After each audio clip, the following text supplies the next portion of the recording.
The broadcast is now starting. All attendees are in listen-only mode. Welcome, everyone. We've got about 40 and growing currently, so we'll just take a minute to let everyone get online for today's session. While we're doing that, I just want to say thanks to everyone for registering for another AWP Community of Practice webinar. This one part of the CII Research and Virtual Summit series we've been running. We've got a couple more of these planned for you, so please watch for your invitation for additional sessions through August. Today, we've got Lloyd Rankin facilitating two speakers who are very knowledgeable in AWP, and I'll pass it over to Lloyd to introduce today's session and our speakers. Thanks very much, Steve. I wanted to start by just giving you a quick update on the community of practice, and then we'll jump right into the webinar. At this point, we rebooted the community of practice back in about 4 weeks ago, or 4 months ago. And since then, the number of members that we have globally have doubled. So we're pretty happy with that. We're up to around 2,000 members between the South American chapter and the North American chapter. And we're working on establishing a bunch of other chapters as well. So we've got over 1,000 people who have unique people who've checked into our webinar series, and we're going to continue to try and support the AWP community in any way we can. So let's now jump into the session that we're having today. The panelists are myself, Lloyd Rankin, Mike Reed from Dow, and John Fish from Ford Bacon Davis. Each of us will introduce ourselves. So let's start with me. My name's Lloyd Rankin. I got involved in work phase planning back in 2003. I was the researcher who helped put the report together. I've also got a long history in supply chain management and project management. And we've provided AWP consulting support. We've put on conferences in London and Houston and Canada, spoken on the topic of advanced work packaging all over the world. And because of that, I get to hang out with some very knowledgeable subject matter experts. So let me flip it over to Mike first. Hello, everyone. Mike Reed. Current role is a global improvement leader for Dow Integrated Materials Management Team. Got 29 years with Dow, mostly in engineering and business side supply chain, and then got convinced to come over about 2.5 years ago by Deb McNeil to start a brand new group for Dow called the Integrated Materials Management Team, which we were looking to mesh up with our advanced work packaging team that had been in place for, I'm going to guess, maybe a year prior to this time. So I'd lead a group of 9 or 10 people in Dow that is looking at materials management practices, work processes, tools, and how do we mesh up with advanced work packaging. And then got involved with CII, first with the supply chain CBA, which I also chair, but also the advanced work packaging and technology committees as well. So I'll pass it on to John at this point. Thanks, Mike. I'm John Fish. I'm the Director of Project Support Services at Ford Bacon and Davis. I also serve as our AWP coach. I've got a little over 50 years of experience. I guess I'm the gray-haired among the group today. All aspects of engineering and construction with my focus on improving and integrating processes. And that includes our migration to data-centric, rule-based design and our movement towards the digital twin. This is a kind of an exciting journey. It's a new one for me, and I'm looking forward to it.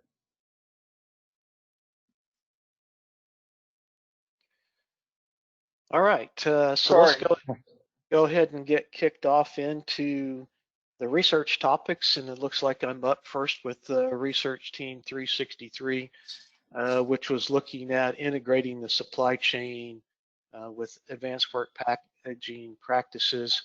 You see the roster of team members here, so we've got a good mix of a couple of owners, a couple of EPC representatives, a couple of academic with Dr.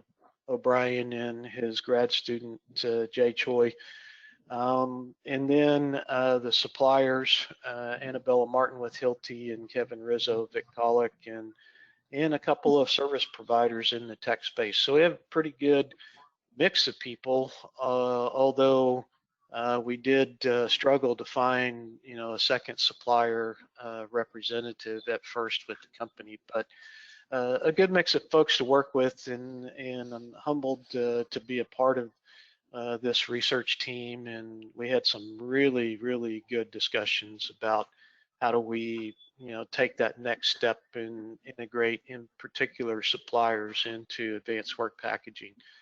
So if we press forward here and look at what we did from a research. So we started out with an academic review of literature that was available, and quickly realized that we needed to really get into talking with suppliers. So across the group of the team members, we all typically had 2 or 3 contacts with material suppliers. So we kind of split up, and we built a survey of questions and other information to talk to and interview suppliers. So we did that. I think we conducted over 30 individual supplier interviews during the process. And then Dr. O'Brien and Jay went to work on data analysis and put together the information that you're going to see September 1st, I believe, in the presentation, to organize and draw conclusions from the data. And we're also going to share a couple of really unique stories that came out of some of the supplier interviews to illustrate some of the points that we want to get across from the research team about opportunities that companies have to further enhance suppliers in their AWP process.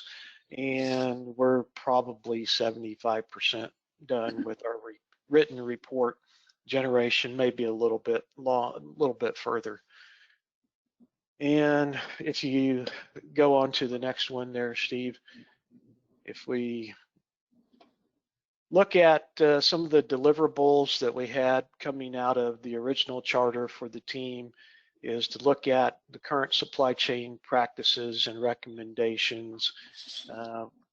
What did we feel was missing or a gap, or what recommendations could be made to enhance the CII RT 272 work process swim lane diagram. So we made several changes or recommendations on those documents to illustrate where we thought we needed to engage suppliers better.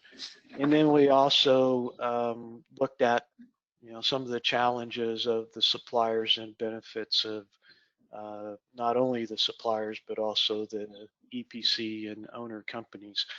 And when we look at a lot of the history with advanced work packaging, the suppliers really haven't necessarily been fully included, as well as the owners and the EPC companies have been in the past. So this is certainly an opportunity for member companies to take a look at the research and survey results and conclusions made on what you could and couldn't use based on what we found.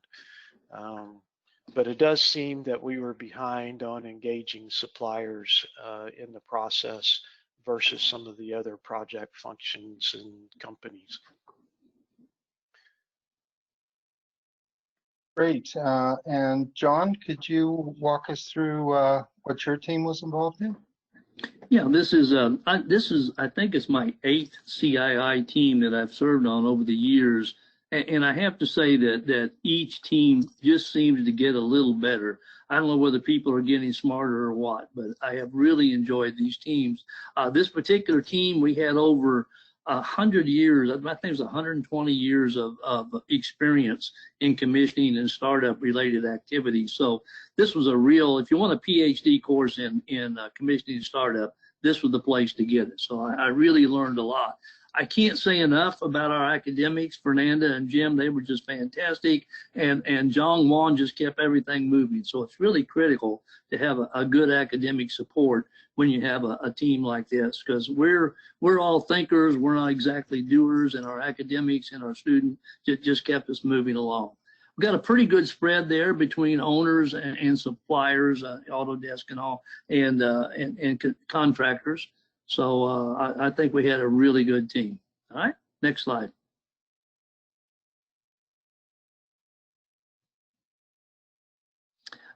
Normally, a research methodology deals with data. You collect a bunch of data, and then you do an auto-analysis. We took a different approach on this one because we're not really collecting data and analyzing it. We're looking more at existing functions. There was AWP, a lot of AWP literature out there, and over three or four publications on commissioning and startup. So our job was to integrate these, to take all that information and bring it together and make it more usable for the community. A lot of good stuff, but it just wasn't fully integrated. So our first topic was that research, all the publications. And then we looked at the workflow diagrams that were developed by the first 272, the first AWP team. They were really good, but they did not address everything required to support commissioning and startup. So we actually added another swim lane specifically dedicated to commissioning and startup activities, showing how that relates into the other activities, starting with a very, very early front-end planning, by the way. And from there, we also added an extra page because there's a big difference between what you do pre-enters, I can't say that word, energization, sorry. Pre-energization versus post-energization, it's a whole new world. And that wasn't really addressed in a lot of our literature. So we made a special point to clarify all of that. And then we went into our modeling. Look at the 3D model, because in AWP, that 3D modeling is really, really critical for those field planners to put together all of these installation work packages. And we spent a lot of time there on the attributes. What are the attributes that really need to be in that model so that you could pivot easily from your path of construction, your CWPs, your IWPs, and then take a look at it from the standpoint of a system and go back and say, how do these IWPs, relate to my system, and what are the things I can do to get this thing into commissioning and make product faster. The next thing we did was we defined what we call a startup work package. That hadn't really been defined before. So these are all the things you need to put in a startup work package. And we even gave roles and responsibilities. And then we listed the major constraints and even some ideas and methodologies on overcoming those restraints. Then we packaged all this up in a bow. We put out our first findings, and we sent that out to a bunch of industry experts for validation, and we got some fantastic comments back. For the most part, they thought we did a great job of wrapping it up. We had a few suggestions for improvement, so we took all that, and we've actually published our document. It's in for editing right now. Hopefully it will be published by August. I think by the end of August, I think is the target date for official publish of our documentation. Okay? Next slide.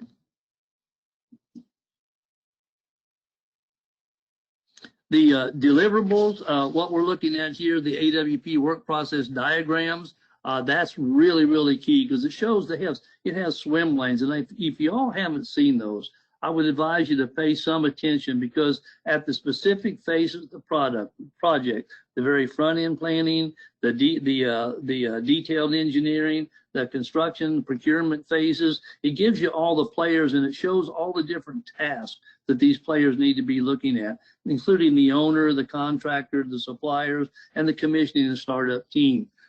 Then we went into and we defined the digital BIM attributes. We actually looked at the BIM models, and here are the attributes that you really need to have in that model to help support that commissioning and startup activities.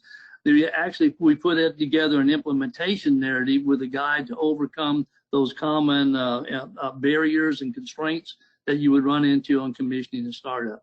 And the main thing is that the takeaway is that if you don't define your commissioning and startup priorities prior to the path of construction, you're in for a surprise. Not only are you in for a surprise when you get into construction, but you're going to delay commissioning and startup. And that does not add value to any owner that I know. So the big message here is define your commissioning and startup priorities before you ever start to define your path of construction. Okay.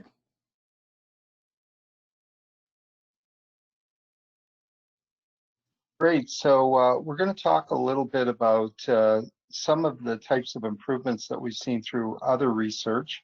Steve, could you move the slide forward?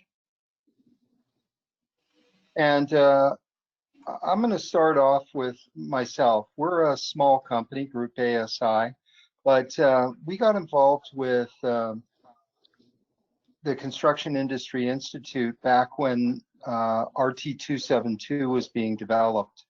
I was part of a Canadian contingent that was helping to develop the advanced work packaging model based on the work phase planning model. And I've got to say, as an individual, I was just so impressed with the process, having people from industry teamed up with people from academia, getting a chance to work on a specific project. For us, it was a major commitment because there was a lot of trips to the States, but we found it an invaluable experience.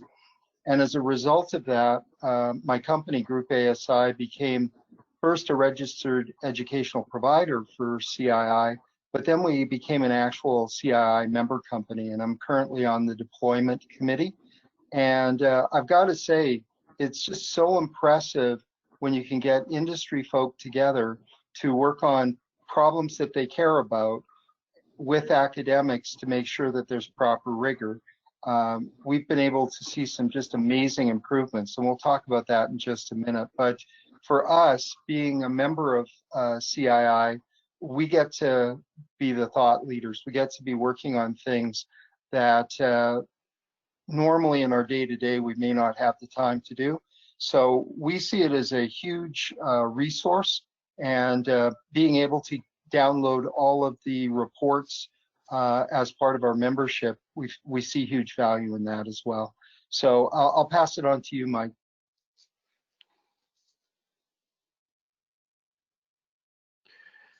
So how did I get involved in CII? I guess I was asked to attend a conference, and then I was volunteered, if you will, to become the vice chair of the supply chain CBA in the spring of 2018, and then moved into the chair of that committee, and then spread into a couple others with advanced work packaging and technology that just because of a lot of interest in most of the areas in this space, but also just to broaden some perspectives that were available from member companies as we're trying to build our supply chain for capital project materials management from scratch. So I needed to cast a very wide net and get a lot of different ideas about how things could or should work, what worked and what didn't work, and the best way to do that was to, get involved in as many different places initially as I could, starting maybe to back out of a few things a little bit at a time at this point, and focus more on the supply chain and advanced work packaging, and but still, like to dabble in the technology and see what's coming up. So the value that Dow sees really comes from seeing other people's ideas and how they're trying different things, but then also being able to participate in research teams like the ones that we're going through today, and some others that some of our teams are on, and and collaborate with others in the industry to try to standardize for the benefit of all of us. So that's what we see as, tapping into more things that help us, solve some of the similar problems that other companies are facing. And I'll pass to John at this point. Yeah, thank you, Mike. 1991, CII published a research called Pre-Project Planning. And pre-project planning really was the introduction of the gated process. So that fascinated us. And Jimmy Slaughter, he is the S of S&B, by the way, and that's our parent company. He decided that, this pre-project planning is great, but we don't really, it tells you all the things you need to plan a project, but there's no scorecard. There's nothing to tell you how well you've done. So he got the idea that we really needed a scorecard, and that was the team. He sponsored the team that developed the very first project definition rating index, the PDRI, as some of you might know it. So I started in 1992. He said, come on, Fish, we're going to go solve this problem. So I started in 1992 on my very first CII team, and I've pretty much been engaged with them ever since, serving on numerous. I've been on the communities of practice. I'm into the H360 group, used to be the breakthrough strategy group, looking at new technology and things of this nature. So it's really been an exciting ride. And like Lloyd said, the value is sitting in the room with the suppliers, with the contractors and the owners, and getting the different perspectives. Like on this particular team, we thought we were pretty good at system turnover, but come to find out, we're just throwing a bunch of garbage over the wall to that commissioning startup team. These guys told us that what was wrong with our packages.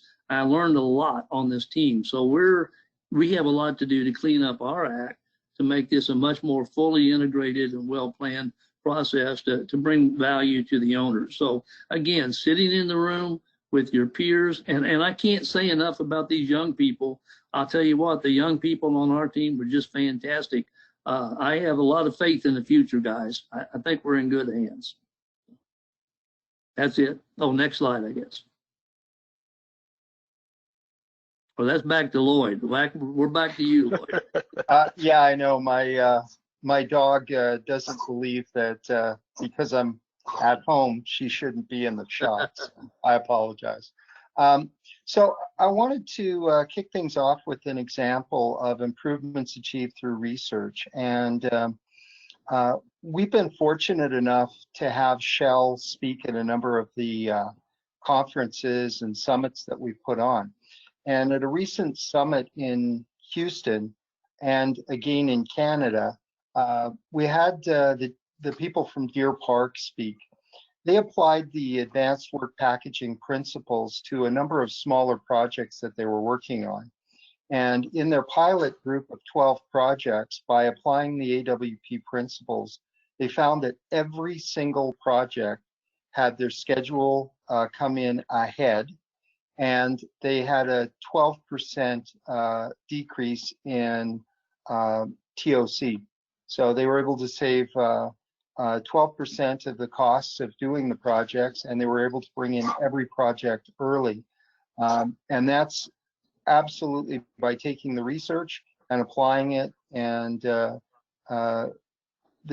fellow that was in charge of the project said it was surprising to him, because he thought that their processes were already pretty good, but they were able to improve them even more. So that's a practical example. 12 projects done in the Houston area, receiving some pretty impressive improvements. So that's my example. I'll pitch it over to Mike to give an example.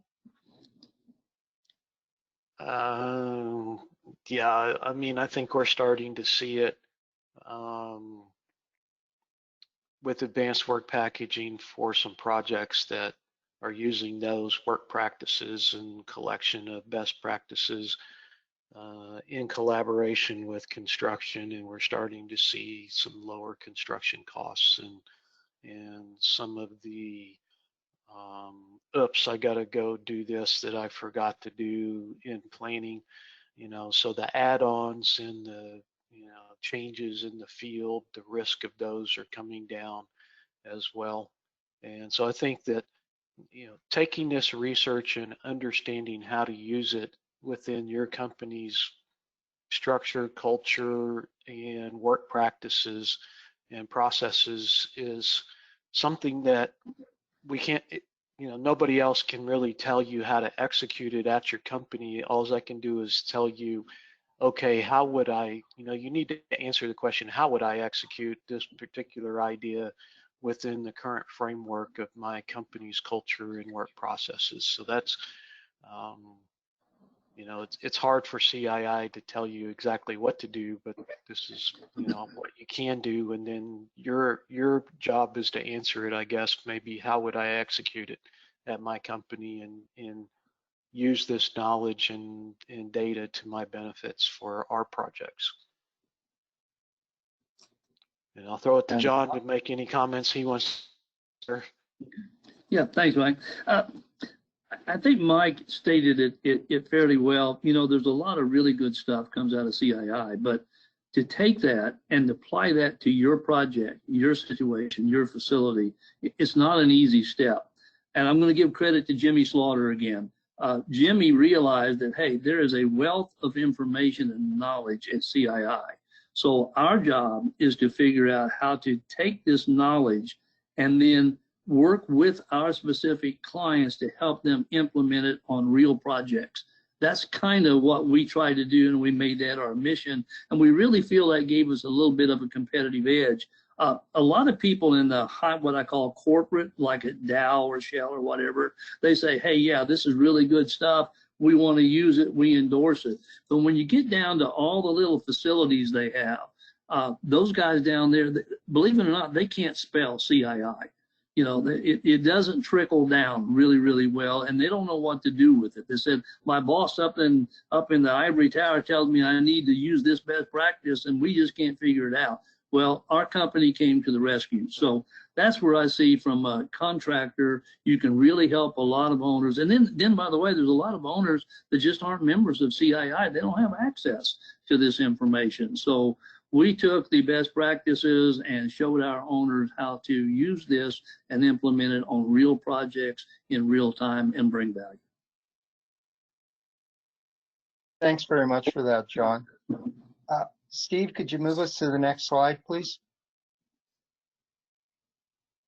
So what's the virtual summit that's coming up? Well, let's take a look at the program. Next slide, please. Thank you. So our first day, we're going to be looking at 3 research teams that are reporting out, one on supply chain, one on commissioning, completions, and startup, and one on overcoming barriers to AWP implementation. All of that's happening on day 1. All of these are formal research teams. On day 2, the focus is going to be on data, and we're going to have a session on digital threads to increase supply chain visibility, and also on data requirements, so we can start modifying our contracts to be a little more clear on what we're looking for from a data perspective. If you take a look on the left side of your screen, you're going to see these are all the companies that have, or a sample of all the companies that have been involved in this research. And they've been working on this for anywhere from, most of the teams, 2 years. One of the teams has only been on it for a year, but they've been able to complete their mandate during that time period. So lots of great information, lots of experience, as John and Mike both commented. Next slide, Steve. So one of the things that's unusual about this is normally this report out would be part of CII's annual conference. And normally only CII members or invitees get to attend that. But this year they've decided to go with the virtual conference, and they're opening it up to the entire industry. So you don't have to be a member of CII to attend. There is a member rate for CII members of $175. If you happen to belong to the community of practice, but you're not a CII member, then you can get in for 200. And if you're not affiliated with either CII or the community of practice, it's 225. And we've already started getting a number of companies inquiring about sponsoring the event. But we think this is a great way to become aware of the latest information, really be industry thought leaders, and you're able to avoid the normal costs of flying somebody to an event. So instead of it costing $4,000 or $5,000, taking time off work, you can now send people directly to the session. There's lots of features built in for interactivity, so you can ask questions of the teams, ask questions of the sponsors, so lots of interactivity. Steve, next slide, please. So our panelists have some comments before we jump into the Q&A, and let's start with you, Mike. Okay, thanks, Lloyd. All right, so what are the challenges faced by supply chains today to implement AWP for capital projects was a question that we seem to tackle almost every week, if not a little bit more frequently. And for us, it really comes down to a couple of things. It's really change management in the broad sense, but some of the ways that we've tackled, decades old work processes on how to execute capital projects and move to advanced work packaging really had to do with a lot of education and showing the benefits, and then actually walking people through some of the work processes and best practices that we have in our toolbox. And we still had skeptics, to say the least, in some of our project teams. And so we continue, a lot of perseverance probably would be a good quality to have for people trying to make these changes as well. It's just human nature not to change, but putting data out in front of folks and really showing them why this is the right way to go will ultimately win most critics over. And we've seen, some of our strongest willed folks against changing starting to come around, and eventually that light bulb goes off in their brain and they get it. I don't think that it works great without senior management also supporting and staying the course, if you will.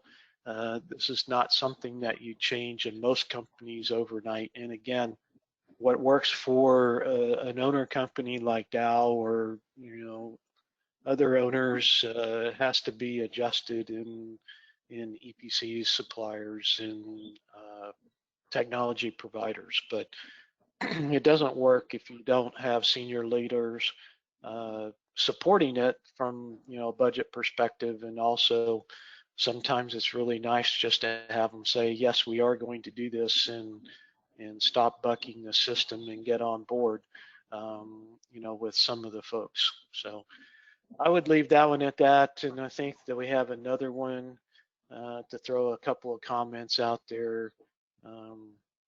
Really, what do project supply chains need to do to adapt?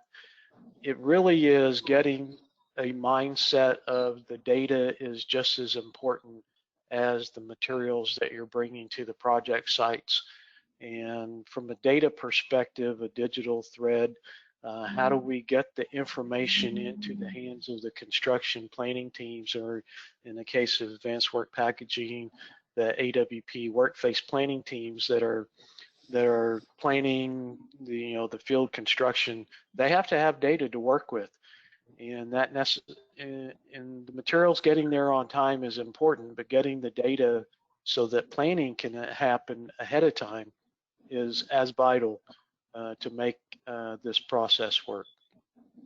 So I would encourage look at your data streams and how you're executing and sharing data with all functions across your project teams, and what can you do in that space to make some improvements. But you need the materials visibility and status to do the planning. So the data, again, is a vital part of making that happen. So I'll throw to John for a couple of questions I think he's got on his plate to throw some answers out. Thanks, Mike. Our first question there is, why do we have to define these priorities early in front-end planning? And the answer is really, we discovered with our research team, we have war story after war story where this was not done. And what's going to happen to you is about 40%, 50% through your construction phase, you're going to be disrupted. And you're going to have to totally revamp what you're doing. Your entire plan is going to be restructured to scramble to adjust to these startup priorities. So the important thing here is if you do put these priorities in your construction plan, you're going to give the owner the opportunity to compress that cycle from the time you start engineering to the time he's able to make product. And that's the real end. When you say begin with the end in mind, the end of the mine is not construction, not turnover, not construction completion. The end in mind is make product, at least for the owner. And that's where you can bring your real value right there. The term we use is we want to shorten that cycle from discussion to production. And that's where the real competitive advantage is in the marketplace. Okay, next one. What's the relationship between IWP and a startup work package? And the difference here is you're going to start building your plan. Most everybody builds by construction work package and then IWP's installation work packages. But the beauty is if you use our conventions, if you use the AWP principles right, at some point in time, that field planner can pivot his model and he can start looking at a system. And that system will show him the pieces that are missing. And he'll click on those, he'll say, oh, that's work package number 342. This is 347. So now I can start prioritizing and actually more intelligently putting my installation work package together in order to ensure that that system completion is going to be done in the most efficient manner and the shortest time possible, handing this particular system over to the client for commissioning and startup. They call that phase system turnover. You don't wait to the end and turn all the systems over, but there's a whole lot of things that they can be starting up, really, really early and getting a jump on things. So that's the advantage, and that's the relationship there, or establishing that relationship between a system turnover package and an installation work package. Okay? Lloyd, back to you. Thanks very much, John. So this is the point where we're opening it up to you to ask the panel questions. Please use the, well, Steve, could you explain to them about how to submit their questions? For sure. So you have the option to submit questions via the questions and answer panel, or I think it's just referred to as the questions panel. Some of you have already been sending questions and comments, which is great. There's also the chat feature. You'll have a better chance of having your question or comment addressed using the questions panel, though, I would say. So I guess first question is actually from Nick Dartnell. He's wondering if Mike and John would be willing to share their contact information following the session. Maybe we can do that privately to the attendees. I think with if you'll wrap that request into Ben Franklin, I'd be happy to send that. Yes. Gotcha. Well, we can take that offline with you, Nick, and specific questions. Not a problem. Okay. Yeah. Mike Kilburn. No problem. Yeah. Sounds good. Thanks, Mike, as well. Mike Kilburn says one of the greatest comments he saw was, "Don't start your path to construction without talking to CSU." As someone involved in CSU, I have seen where CSU is after an sorry, I apologize. As someone who is involved in CSU, I have seen where CSU is an afterthought, and that makes the project messy and difficult. Early engagement by all functions makes a project go the smoothest. So I guess maybe looking for your additional feedback on that comment. Well, that was the big finding that we had. We had several startup specialists that have 20 plus years commissioning and startup experience, and over again, we heard that same comment from them that life is really messy, life is really difficult, and just a lot of pain involved if you don't identify those startup priorities early. Now, let me put a side note in that. I work with a lot of smaller projects, and the most difficult thing we have is to get an operations person or a commissioning person in the front end planning to explain those priorities to us. So the sin kind of lies on both sides, but it's the owner's responsibility to make those priorities very, very clear to that team in front end planning, and then things just go a whole lot smoother. Great. And Lloyd or Mike, any additional comments on that one? Yeah, No, yeah, I think this is Mike. John Let me covered jump. it. Let me add one other thing. I mean, it's just not even commissioning and startup that need to be towards the front of that FAL process. Your AWP team needs to be there as well. And this is part of when do you get them engaged? As early as possible is that answer. Even if there's nothing for them to do, they need to start planning, how am I going to execute work? Maybe even 2 years down the road, depending on your project and timeline. But the sooner that you get these new processes engaged in your project teams and ingrained into that front end loading work processes, the better off you're going to be. Great, thank you so much. Luigi submits a comment and question. Handing over the project shall be the first thing in mid since proposal. That's crystal clear. IWP are geographically identified. SWP are system-based, easy for whatever is in P and ID. What about non-process systems such as buildings? Oh, I'm sorry. He clarifies the first part of his comment. Handing over the project shall be the first thing in mind since proposal. That's crystal clear. And then the rest of the question, IWP are geographically identified, SWP are system-based, easy for whatever's in P and ID. What about non-process systems such as buildings? It's the same thing, because a building, in order for a building to function, it almost always have to have utilities. So you've got utilities in mind, those utilities have to be identified, and that building has to be prioritized. So it's to me, that's part of startup. All of your a lot of times they want that warehouse early. They need that warehouse early so that they can actually use that for staging some of the things that have to be environmentally protected and all. So we do that a lot. Yeah, buildings are just like anything else. Great. Comments from Mike on that one? No, I don't have anything to add to what John had there. Okay, and looks like Luigi's in full agreement with John's comments on that one. So appreciate the commenting question, Luigi. So still open to comments and questions from the attendees. Interested to know what your maybe pain points are in regards to the topic at hand, and let us know as well if you have any specific questions about the research, the process, maybe what to expect at the virtuals coming. Or share some experiences of your own.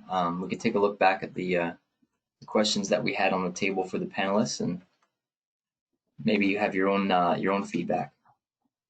Well, one comment I would make, and like John, I've been involved with these research teams since 2009, I think it was. So for a while, not as long as John, but that's to be understood. But one of the things that we found was when we first came up with advanced work packaging, typically years researching something, and then they put out the recommendations, and then it gets used by industry for years, and then maybe it becomes a best practice, but there doesn't tend to be a lot of follow-up research. AWP's been completely different. When it came out, it was only a few years before it became a best practice. And that's because so many different independent sources validated that it worked. But the second thing was, it started to cause us to say, well, okay, what changes do we need to make to our supply chain to support this? What changes do we need to make to our commissioning and startup? How do we get more data centric? So instead of it just being a 2-year research project and we're done, it became, okay, what do we need to do with supply chain? What do we need to do with path of construction? And so I think it's actually caused us to look at all of our processes and say, do those processes work as they are, or do they need to be modified? And I'm interested to hear what the attendees think about where you'd like to see subsequent research done, areas maybe that are creating problems for you, but that you don't have support right now. And we'll pass that information back to CII. While you're considering that question from Lloyd, attendees, there's a comment here from Bill Standish, or a question, I should say. How are non-productive payment practices offset? And he puts in brackets as an example, flooding the job site with materials. I'm not sure I understood that question. Yeah. Lloyd, do you want to take a look at it? Can you read it? Can you read it again? Sure. Yeah, Lloyd, if you don't mind taking a look at it in the questions panel, maybe you can rephrase. I actually don't, give me a sec here, but I'm not actually seeing the questions. Oh, here it is. Yeah, I got it now. Okay. Yes, from Bill.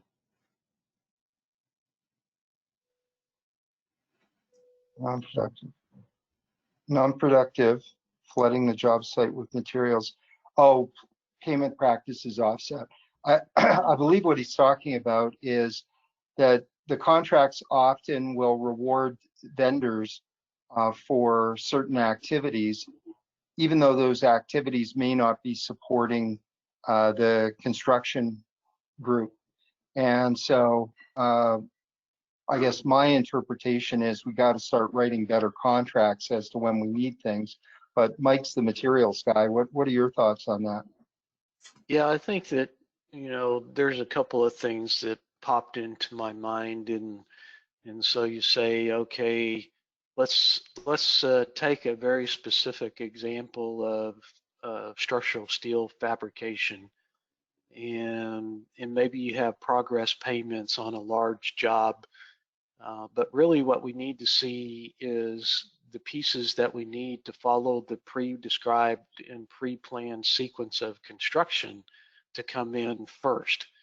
And so the contracts would then need to be arranged accordingly, saying, I'm going to split into 5 pieces, but you're not getting paid until all the pieces in the first 20% milestone payment agreement actually arrive.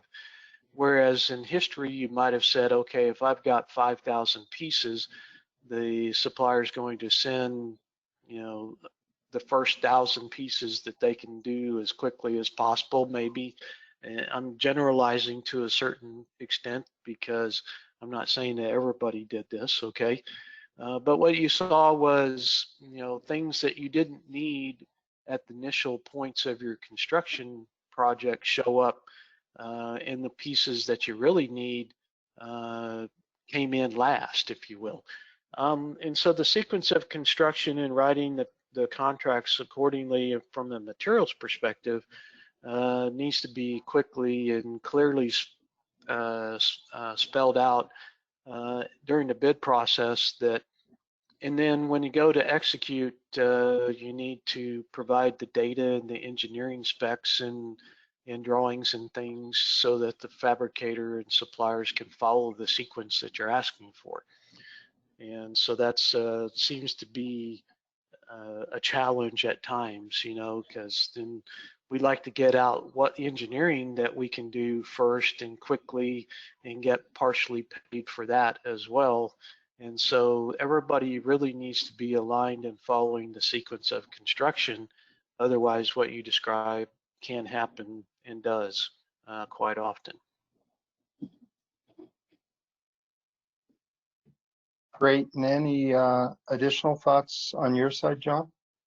Well, I have a war story I can tell you, an example of commissioning startup, and it was a multi-billion-dollar project overseas, and the piece of equipment that they wanted to commission first, the unit, was on we'll say it was on the south side of the very south side, and yet the fuel gas supply was up on the north side coming in.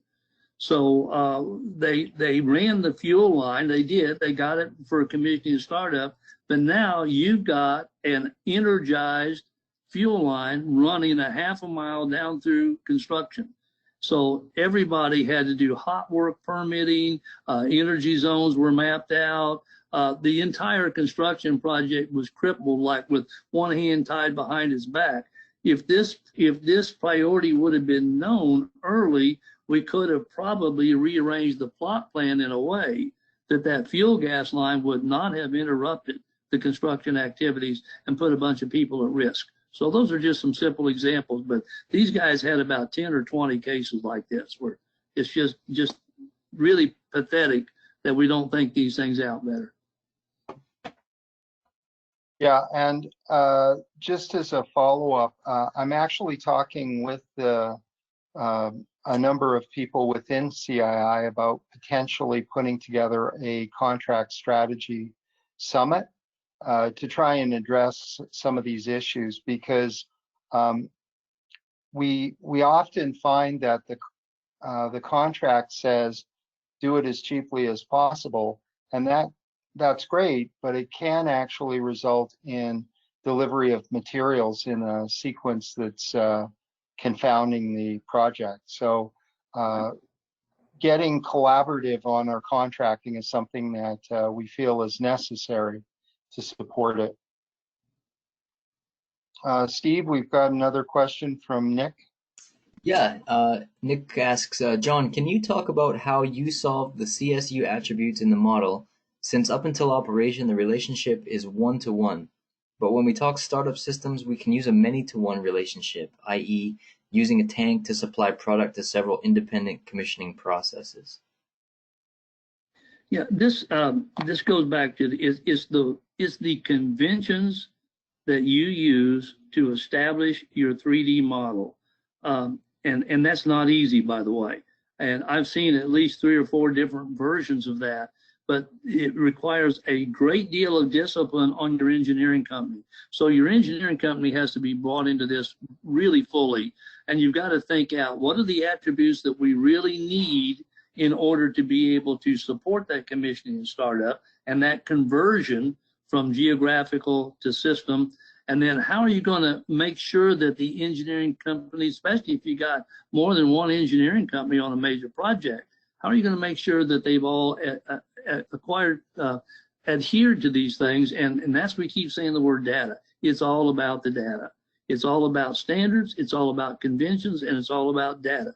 And if you don't have data integrity, and just for some little things like a tag on a piece of equipment, I guarantee you that piece of equipment tag is in at least 12 different places, and it's probably got a dash in one place and it doesn't have a dash in another place, and it's got a zero. In other words, if that tag integrity is not there, that whole system starts to crumble. You can't find what you need when you need it in order to support the activity that you're trying to perform. So it's all about conventions, all about standards, all about data integrity. And that's a whole new cultural change for us. We are not very good at that as an industry, but we got to get better. And I think, Mike, I looked at Dow, and Dow has actually got some new positions related to data management and data integrity in order to support these kind of efforts. Yeah, I won't elaborate, but I will say yes, we do. Yeah. So one other thing I think is important to mention is you'll start to see there's 5 different research teams, but they're actually interconnected in a lot of ways. We've got one talking about how do we integrate the supply chain into AWP. We've got another one that talks about how do we deal with data threads to get better supply chain visibility. We've got a team talking about commissioning and startup, but then we've got another team talking about data attributes. And then our final team on promotion is really trying to get over the barriers of AWP implementation. So I think one of the things that we're finding is we're really looking for integrated solutions. And so it's not enough to say, okay, well, we'll fix the problem of commissioning and startup. We also have to incorporate the data aspects of that. And so one of the things that CII is actively looking at is where do we go next? What are the next research teams that we need to have to try and address effective AWP implementation? Hey, I'd like to jump in on that a minute, Lloyd. I really think that, we've done a lot of work on front-end planning. I've been on at least 4 different teams on front-end planning and feed matters. But unfortunately, none of those have really addressed the AWP requirements. They dance around them a little bit, but they really, my opinion is that we need to tackle front-end planning and make sure that the front-end planning procedures, tools, and documents we have are fully integrated into this AWP planning process. That's my 2 cents. Great, thanks for that, John. So I think have we addressed, oh, there's one final question. So Steve, I'm going to let you ask the final question to John. And unfortunately, I have a hard stop in 3 minutes, so I'm going to take my leave now, but I'll leave you in Steve and Mike and John's capable hands. Thanks to all of the attendees. Thanks, Lloyd. Appreciate that. So I'll pull up the questions here. Fish, hi, Ted here. This brings back fond beer business memories from the mid-'80s when our brewing team came up with SUDS, Startup Design System. This was very successful in improving our transition from construction to commissioning. The packaging team came up with SPUDS. When asked what that stood for, they said the same thing as SUDS, except since they didn't get credit for the concept, they refused to use the acronym. Was there a question there? I don't think so. I think it's a comment. I think it's just a comment from Ted. Just a comment. Very good. Yeah. So I think with that, maybe it's a good time for us to close out. I just want to say thanks again to John, to Mike, and Lloyd for putting this session together. Thanks to everyone who registered and attended. Of course, we'd be talking to ourselves if it wasn't for you joining us. So really appreciate the ongoing support of the AWP Community of Practice webinar series, and we hope that you will consider joining us on September 2nd, 1st and 2nd for the CII AWP Research Virtual Summit. Please check out awpconference.com/CII-summit for more information about that. Please watch your inbox for A recording of this session, and B, an invitation to the next sessions on research related to the summit. So if there are any closing comments from Mike? No, just thanks for the invite and glad to share and willing to correspond with anybody. So I guess it's fine to share my email address, Steve. Okay. For anybody that needs it. I think it's out on the CII webpage under the supply chain CBA as well. So great idea. Yeah, maybe what I'll do is I'll share a link to that page so that people can find more about the research and the chairs and members. Any closing comments from John? Well, I appreciate the opportunity to get the word out, and I'm very passionate about this topic, AWP and commissioning and startup, and especially. So thank everybody, and if there's anything I can do to help, that's one of my jobs, is to figure out how to help the industry implement some of these best practices. So don't hesitate to call on me.